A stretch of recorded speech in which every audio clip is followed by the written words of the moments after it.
Assalamualaikum warahmatullahi wabarakatuh. Salam sejahtera buat teman-teman. Kali ini kita ketemu di dalam channel atau mata kuliah geografi pertanian. Geografi pertanian saat itu tidak pernah belum pernah baru ada satu kali pertemuan yang isinya tentang review total hampir semua materi yang memang ada, dan mungkin kali ini akan saya tambahkan sedikit detailnya, yaitu tentang hanya 2 slide saja dan tidak akan terlalu panjang.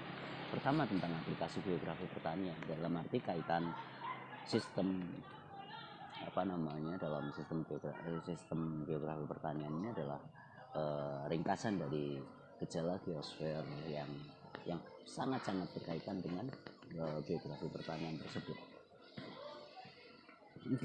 Yang pertama akan mungkin masih hampir sama, hanya sedikit sudut pandang dan bagaimana untuk menjelaskan bagaimana kemarin gejala fisik atau lingkungan ketika kita melihat dari gejala fisiknya yang berupa lingkungan abiotik atau fisik seperti batu, atmosfer, morfologinya, lalu kemudian atmosfernya, lalu kemudian fotosfernya, dan juga elemen-elemen atau unsur-unsur yang ada dalam antroposfernya atau manusianya, atau bagaimana secara sosialnya. Setelah itu kita juga akan hubungkan bagaimana para petani atau manusia di sini, petani itu berinteraksi dengan lingkungan yang ada di sekitarnya, dalam arti berinteraksi dengan sawah, kebun, tanaman, hewan, dalam arti di sini hama dan lain sebagainya. Jangan lupa bahwa hama juga merupakan fenomena biosfer juga yang kita sebut biosfer. Oke, mungkin kita bisa langsung lihat saja pada peta konsep atau flowchart yang ada di belakang atau samping saya. Yang pertama kita lihat adalah di sini kita melihat ada physical element atau elemen fisik. Nah, elemen fisik ini kita bisa baca dari yang paling atas sebelah kanan itu ada climate atau iklim, cuaca dan lain sebagainya, ya bagaimana hujan, panas, lalu kemudian nanti berkaitan dengan banjir dan lain sebagainya. Climate di sini ada rain atau hujan, heat atau tekanan udara. Selain itu juga paling tidak kita bisa jelaskan di sini ada relief. Relief adalah semacam mungkin Anda mempelajari relief ini ada pada geomorfologi. Jadi ada pegunungan, ada lembah, lalu kemudian kemiringan lahan, yang itu tentu saja ketika dengan hidrologi akan berkaitan dengan drainasenya, akan berkaitan dengan kemana air itu mengalir dan lain sebagainya. Lalu kemudian tanah karakteristik dari geosfer di sini, bagaimana permeabilitasnya, apakah tanah tersebut mudah menyerap air, lama menyimpan air dan lain sebagainya. Itu tentu saja akan berpengaruh dengan kaitannya nanti dalam proses pertanian. Lalu kemudian nutrien di sini adalah nutrisi pada tanah, atau istilahnya semacam semakin banyak nutriennya atau semakin banyak nutrisi pada tanah, itu lahan akan bisa kita katakan subur dan memungkinkan untuk beberapa jenis tumbuhan dan tanaman itu tumbuh di sana. Dan bagaimana pengaruh physical element atau bagaimana physical element atau elemen-elemen fisik atau unsur-unsur fisik ini memungkinkan di sini ada possible uses of land. Jadinya apakah memungkinkan tanah tersebut dapat digunakan di sini dalam konteks pertanian, tentu saja untuk bercocok tanam dan seperti itu. Kemudian di sini di bagian bawahnya, jadi karena tadi ada interaksi antara manusia dengan lingkungan, jadi manusia dengan di sini lingkungan fisiknya, di sini kita bisa melihat apa sih sebetulnya yang ada pada apa namanya unsur-unsur manusia ini atau human element. Nah, human element di sini ada beberapa hal di sini. Kita bisa lihat cultural atau kebudayaan. Jadi unsur-unsur budaya itu memang merupakan salah satu bagai human element seperti yang saya jelaskan sebelumnya. Lalu kemudian di cultural and stories. Jadi bagaimana masa lalu atau bagaimana sebetulnya budaya dan juga masa lalu itu membentuk pengetahuan tindakan-tindakan manusia hari ini. Oke. Lalu kemudian mau tidak mau dalam human element atau elemen manusia, di sini juga ada unsur labor di sini. Oke, bisa dicatat labor di sini artinya ada tenaga kerja. Kita tidak mungkin mengerjakan lahan itu sendiri. Pak Tani jarang kan mengerjakan lahan sendiri. Atau ketika Anda melihat fenomena di sekitar pedesaan, ketika paling tidak ketika musim tanam, ketika musim panen, itu mereka melibatkan banyak orang. Nah, dari mana tenaga kerja atau Oke, kalau industri sih tenaga kerja, dari mana mereka membantu, apakah mereka berbayar dan lain sebagainya. Lalu kemudian dalam variasi, ada berbagai macam variasi di sini. Salah satunya adalah teknologi apa yang mereka gunakan dalam pertanian. Seperti misalnya kalau kita lihat di barat sih ada traktor, mungkin dikerjakan oleh beberapa orang, ada traktor, ada teknologi, ada cara pemupukan dan lain sebagainya. Kemudian bagaimana transportasi, bagaimana mereka datang ke lahan pertaniannya, bagaimana mereka datang atau mengangkut hasil-hasil panennya, itu juga turut menentukan dan merupakan bagian dari human element atau unsur manusia tersebut. Lalu kalau secara ekonomi kita bisa lihat apakah tenaga kerja tadi dibayar dengan seperti apa misalnya. Nah, di sini kaitannya capital adalah modal yang dimiliki. Modal jangan hanya dipikirkan bahwa itu sebagai uang dan lain sebagainya, uang untuk modal untuk membeli pupuk, membeli bibit dan lain sebagainya. Tapi capital di sini itu termasuk juga kepemilikan lahan, luas tanah dan lain sebagainya. Kemudian untuk secara ekonomi, selain modal atau kapital, ada supply and demand. Bagaimana permintaan pasar? Itu nanti menentukan juga sebagai permintaan pasar dalam arti apa yang paling dibutuhkan. Apakah bahan makanan atau bahan makanan pelengkap? Pemilihan komoditi seperti apakah itu padi atau ubi atau misalnya jagung.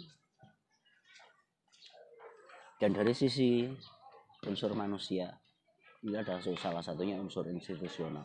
Anda bisa melihat itu salah satu unsur politis atau political di situ. Kita bisa lihat bagian agak bawah.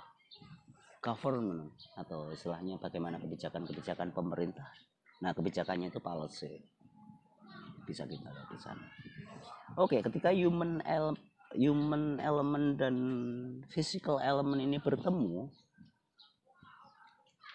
jadi kalau yang tadi yang di atas dari physical element apakah memungkinkan atau kemungkinan penggunaan lahan di sana untuk pertanian.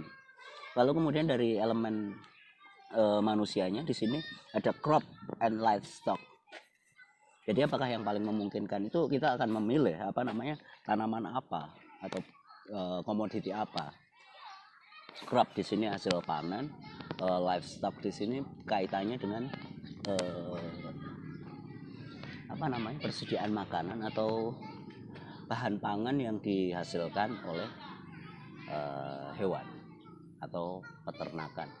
Ingat geografi pertanian di sini farm dari tidak hanya sekedar bercocok tanam, tapi apapun usaha manusia dalam rangka memenuhi kebutuhan atau ketahanan pangan, jadi memenuhi kebutuhan makan. Oke. Dari komponen-komponen yang dihasilkan oleh manusia atau yang merupakan bagian dari unsur-unsur manusia, di sini ada berbagai macam kesempatan, chance atau kesempatan, bukan chance. Lalu kemudian kondisi fisik itu akan menentukan ini kita lihat secara determinis, akan menentukan bagaimana perilaku para petani. Di sini perilaku bukan dalam arti perilaku apa, tapi aktivitasnya dalam mengerjakan lahan. Karena akan berbeda dengan cara atau kebiasaan, tata cara kebiasaan mereka petani yang ada di dataran dengan petani-petani yang ada di pegunungan, yang lahannya datar, air cukup. Berbeda yang di pegunungan juga, misalnya lahannya berbukit-bukit, cara mereka beraktivitas, bahkan kebiasaan mereka dalam beraktivitas itu cukup membedakan.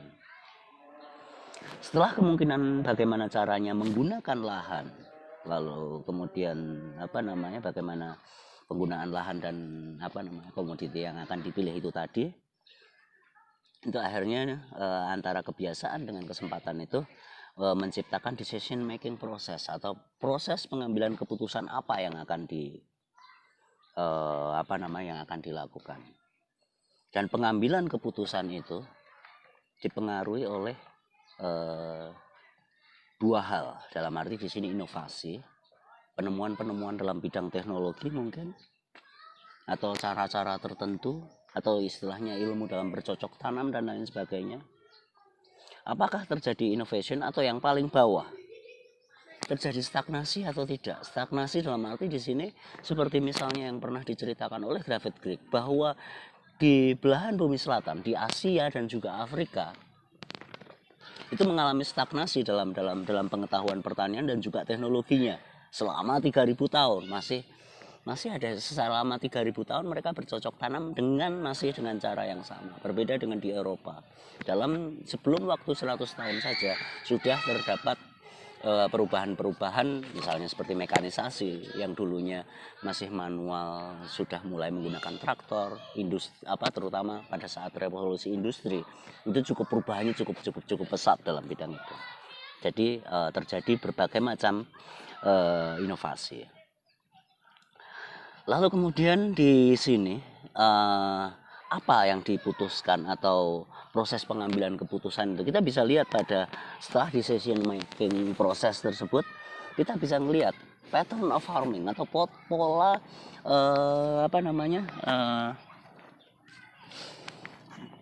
pola dalam mereka melakukan pertanian atau aktivitas pertanian dan juga yang mendukung aktivitas itu. Nah, pola-pola yang ada dalam pertanian itu kita bisa lihat stok artinya cadangan makanan yang bisa dihasilkan, kebutuhan makan, feed di sini adalah kebutuhan bibit, fertilizer, kebutuhan pupuk, bagaimana mereka menggunakan pupuk, bagaimana mereka membuat bibit atau benih, bagaimana mereka feed ini tadi bukan maksudnya ketersediaan pangan, tapi ketika itu untuk ternak, bagaimana pakan ternak itu disediakan. Dan itu semua bisa dimanajemen ketika di situ ada bagaimana sistem organisasi mereka, bagaimana mereka membagi kerja, bagaimana mereka mengelola sebuah lahan pertanian, bagaimana mereka mengelola tenaga kerja di sini, labor, bagaimana mereka mengelola buruh, machinery, orang-orang sewaan, dalam arti kaitannya dengan mesin, seperti misalnya traktor itu dimiliki sendiri atau menyewa. Lalu karena tidak semua orang bisa bisa menggunakan atau mengoperasikan traktor, ya mungkin mereka harus menyewa. Lalu kemudian bagaimana bangunannya? Ini berkaitan dengan misalnya kandang, keadaan kandang, lalu gudang dan lain sebagainya. Oke, dari dampak pola pertanian ini akan berputar juga. Kalau misalnya itu bagus, misalnya semuanya itu pengelolaannya itu luar biasa bagus, dia akan menimbulkan wealth atau kemakmuran. Nah, kemakmuran itu nantinya akan menjadi feedback atau titik baliknya menjadi positive feedback. Nah, dengan kemakmuran yang cukup tersebut, ada modal dan lain sebagainya, ide-ide untuk terjadinya inovasi itu juga muncul. Wealth ini di sini kesejahteraan. Jadi petani sejahtera. Tapi dampak yang kedua yang di bawah ada tulisan poverty. Itu artinya kemiskinan. Nah, kemiskinan di sini akan membawa negatif feedback yang memunculkan stagnan, mandek. Nah, gimana mereka akan bisa berpikir kreatif ketika kemiskinan melanda mereka? Belum lagi dampak dari kemiskinan atau kurangnya makanan itu akan berpengaruh juga dengan tingkat kecerdasan, walaupun tidak selalu ya. Nah, di sini ada negatif feedback dan stagnan. Nah, kemudian dari di atas tadi itu adalah apakah kita cepat puas dengan income atau dengan hasil dari dengan hasil dari pertanian tersebut. Kalau puas ya sudah, kita tidak akan berkembang lagi. Tapi kalau masih belum puas, akan banyak inovasi-inovasi yang ditemukan, sehingga kebiasaan lalu kesempatan ini juga akan berkembang dan itu berputar di sekitar sana. Nah, itu tadi adalah dari bagian di atas atau di belakang saya itu tentang bagaimana geografi pertanian itu melihat sistem pertanian. Nah, sistem pertanian nanti berikutnya ini aplikasi pertanian dalam arti bagaimana geosfer mempengaruhi segala aspek dalam kehidupan petani di sini dalam geografi pertanian. Nanti berikutnya jika masih bisa saya nambahkan 15 menit lagi, itu ada tidak hanya bagaimana geografi itu diaplikasikan dalam pertanian, tapi sudut pandang dan sistem dari semua, mulai dari produksi pertanian dan sebagai industri pertanian akan saya bahas berikutnya dalam sistem dalam geografi pertanian ya, nanti integrated dengan politik, ekonomi dan lain sebagainya. Oke, terima kasih untuk video kali ini. Nanti setelah ini insya Allah akan saya sambung dengan sistem pertanian, biar juga selain ketika saya bagi jadi 2 video itu nanti mungkin Anda tidak terlalu lelah atau bosan untuk memperhatikannya. Oke, assalamualaikum warahmatullahi wabarakatuh dan salam sejahtera. Oh ya, jangan lupa like, subscribe, comment, atau share. Oke, yuk ayo.